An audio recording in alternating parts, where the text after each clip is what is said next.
When students ask for a song, it's not my job to say I like it or I don't. I just write it out or teach it the best way I can. But I usually like most songs we do. I had a request to pick out the beginning of Sweet Home Alabama. In my chord book, I actually feature the chords to Sweet Home Alabama on page 4, where the first example here of chord jams is like D, C, G, G, I'm pretty sure. Yes, D, C, G, G. And what I'm implying in my chord book, which is available for $20, is that students do 2 strums per chord. So this would be kind of step 1, just going.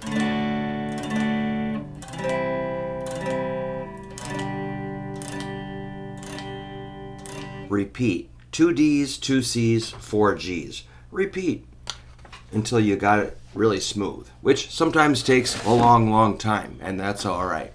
But I do have a book. Well, I kind of learned it by ear. I've written it out by ear many times. Not always perfectly. So this is a book from Hal Lynyrd. Let's just check one thing. It says signature licks. All right, CD included. And when you say signature licks, maybe they don't really break the whole song down, just the main parts, but they might talk about like I guess it's represented as accurate. So I just see it, a variety of accuracy. And who's to say what's perfect? Or maybe the guy played it different every night. I don't know. But anyway, let me read. Okay, here's page 74 of the book. I'll just read what it says because it's kind of interesting. Then we'll break the lick down the intro. If Lynyrd Skynyrd had only recorded Sweet Home Alabama, they would have secured a permanent and exalted place on classic rock radio. A basic 3-chord rocker with irresistible groove, its shrewd political lyrics made it a biting answer song to Neil Young's indicting Southern Man and Alabama. Though the band was actually good friends with Young and open for him. For Ed King, who claimed to have dreamed up his entire solo note for note in advance, it was his finest moment as a composer and a crackerjack guitarist. All right, so we're going to look at the intro. It says Figure 32 intro. The 8-measure intro is founded upon a 2-measure vamp, guitar 1. It's basically what we just did, something like that. But here it says guitar 1, D, C suspended 2, and G. So we'll look at that. So that's D, C suspended 2, and G. With 2 different fills in the G measures 2 and 4. However, it becomes a 4-measure phrase, 1 through 4, repeated similarly in measures 5 through 8. Check out the syncopated picking patterns and the maximum use of open strings that combine to make it an unforgettable chordal hook. Who writes this? Is this Wolf Marshall? Nope, Dave Rubin. Well, those guys can sure construct a sentence and paragraph. Excellent writing, Dave Rubin. All right, performance tip. Though they consist of basic open string broken chords, it is necessary to have a fingering system in order to repeat the patterns smoothly and consistently. That's what I'm always saying. Good, we agree. Use your middle finger and ring fingers, low to high, for the D chord. Middle and ring. Middle and ring. We'll have to see what that means. And your middle finger for the G note. Where's the G note? What is this? This? Middle and ring. Here's middle. There's ring. And your middle finger for the G note on string. Okay, on string 6. I should have kept reading. So this to that, okay, that's what I teach all the time. When you go from a D to a G, keep your ring finger in place. Middle's got to jump out here. I think that's what they're saying. You're on your own with the G major pentatonic runs in measures 2, 4, 6, and 8. Just kidding. Your strong middle finger should take care of the majority of fretted notes. So that's might be the something like that, I assume. Whatever that is, we'll get to that. Anyhow, forgive me for talking so much, but it says with a clean tone. I think it sounds like a Strat. You might even select these two pickups. Let me do the first 4 notes. Yes, that sounds pretty good. Crank up everything. So I've selected these two pickups. Down here is just the bridge. Go up one more, you got these two. Wow, that sounds pretty good. It says let ring. So I was palm muting, so now I'll just go let them ring. So that's a D chord. Regular D chord, nothing fancy here. So that's the 4th string 2 times, 2nd string, and 3rd string. 4 notes.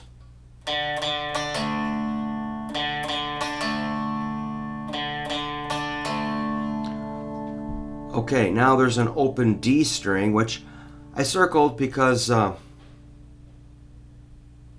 maybe I wasn't expecting. I might have gone. But this says, then there's another D there, which is a 16th note, so it's pretty fast. Oops, I hit an A.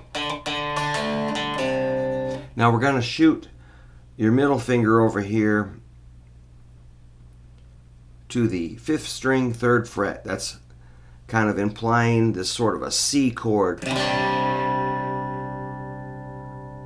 Cool, huh?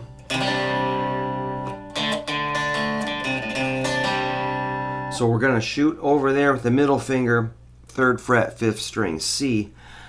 Now there's a C, A, C. I would have just gone, but really it's, so you pick that up quickly. I think it's, 16th notes.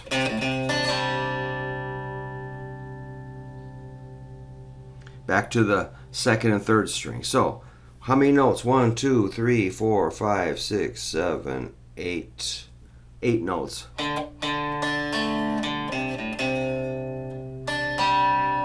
1, 2, 3, 4, 5, 6, 7, 8, 9, 10 notes, because we're going to hit the 2nd string to the 3rd string. So it's,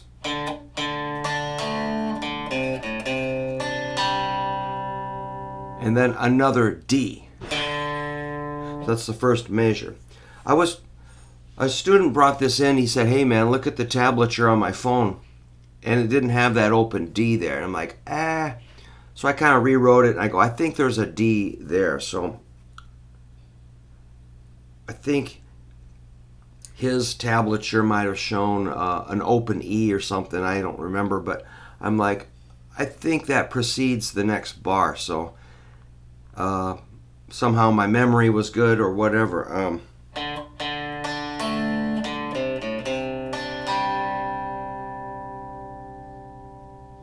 Now the fun part, you're going to do some sort of G stuff here. So you might,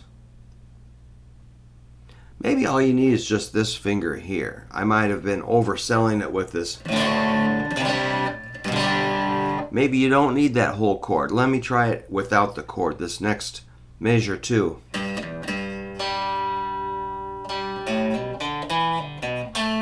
Yeah, I think you just kind of blow up, let your hand up. But eventually you might lock into some sort of a groove like that, keeping that ring finger in place. Probably. I don't know. Nobody really ever gets beyond this part. But if anybody says, Brook, we need the next part, I will try to get around to more. So now we're in this the hot lick. This is where it gets a little confusing. So according to, we're going to go G, E, G, which that low E is pretty subtle. Like that A is pretty subtle. I don't think you really nail it that hard. It's in parentheses, whatever that means. It's kind of a ghost note or something. So you barely hear that. You might hear that. Maybe it's just implied versus too obvious, more. G, E, G, G, string.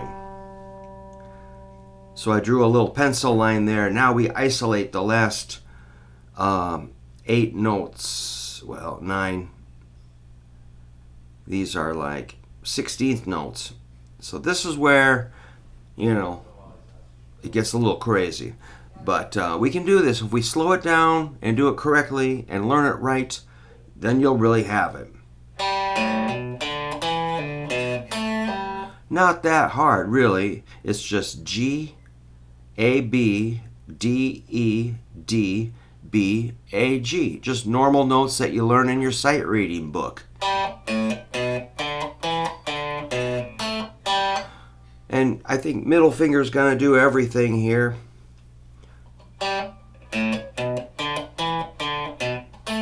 Of course, that sounds too stumbly. We gotta do our pull-offs. Then it kind of rolls along.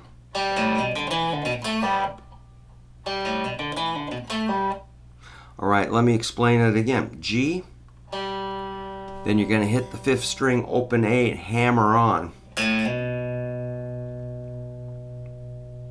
Let's do that again.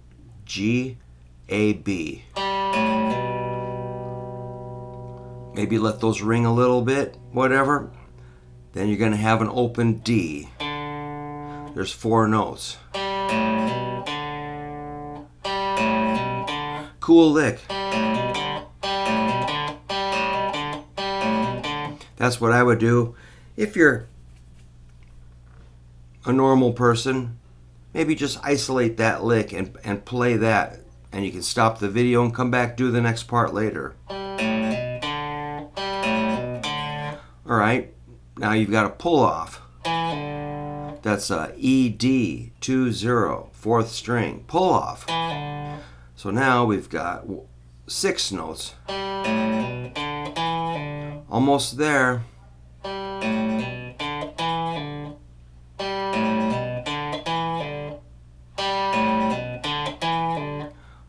Alright, 3 more notes, pretty easy.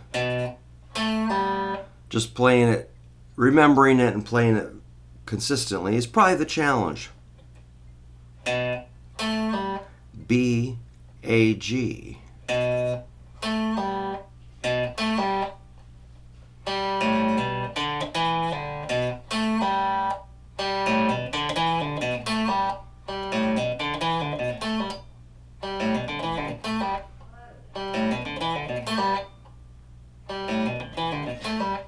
All 16th notes. I'm getting tired. All right. Let's try it.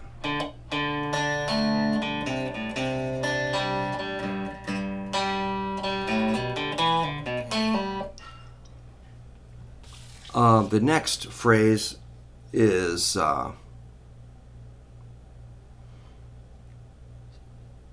it's got some different things going on. I'll just try to play it.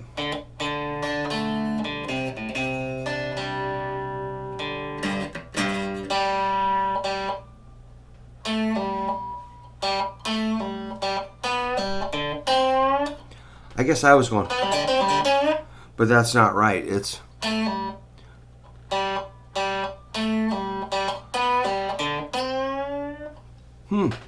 with slight palm mute. Okay, I thought I was going to say pinch harmonic because I thought there was a. All right, let's try to break that phrase down, and I think that will be it for today. So we're going to do our similar. Just like before, on the D, open D, and then that C, A, C, don't hit the A too hard, and then our, just like before, D, G, open D, and then it's a G, X, G. You know, that's an X. So an X is where you don't press down. You get like a ping or a thunk. Now, the crazy part, where students usually go, whoa, that's, whoa, crazy. Oops.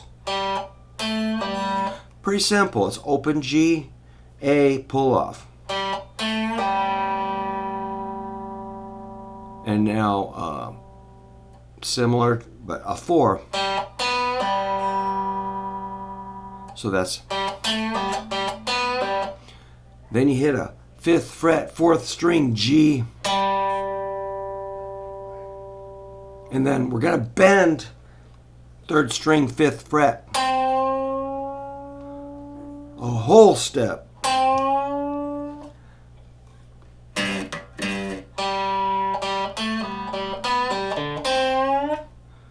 Cool, man.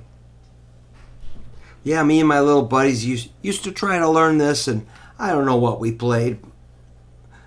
We never had it perfect, but we would just like, let's play Sweet Home Alabama. We'd start that little intro the best we could, and then we'd play D, C, G, and then we're like, wow, where does it go now? I guess we couldn't really sing it, and we didn't know all the solos, so I think we lost interest, but it is an interesting song. The solo's crazy. We can do maybe some of the second guitar. If you want, just let me know. We can review. I don't care. I mean, I do care, but as far as a musician, a teacher, I just like, if somebody has a question, I like to help them. That's my motivation. It's not really, well, I like that song or I don't. That doesn't matter to me. Usually. Sometimes. Like if somebody wanted to learn who are those guys? The Canadian guys that everybody rips on, Nickelback. A guy wanted to learn, come on, Brook, let's learn some Nickelback. I'm like, you don't want to learn no Nickelback, man. You've ever heard their lyrics? Those guys, I go, that's not cool. And he's like, oh, okay. But that's the only time I remember saying, man, no way. Or like if something's tuned down, super sub low tuning is just like a bunch of, kind of like thunderous chugging that I can't. I go, you can't. It's like so dense. You can't really expect me to notate that or decipher it. So I'm like, man, there are limits to what I can do. But I have learned songs from like, super obscure New Zealand pop artists with very super obscure that somebody found on the internet. I'm like, figured out their tuning and, capo tuning, some insane tuning, and wrote, actually contacted the artist and said, what are you doing here? I think he told me, but other times I've been able to. Anyway, I'm rambling. Let's get out of here. Let's go outside and do something. So, good luck. If you want to work on Sweet Home Alabama, let me know if that was okay. And thanks to my buddy John for asking about that. I actually enjoy picking that tune out, trying to remember how to do it right, because I had it wrong. Okay, good luck. See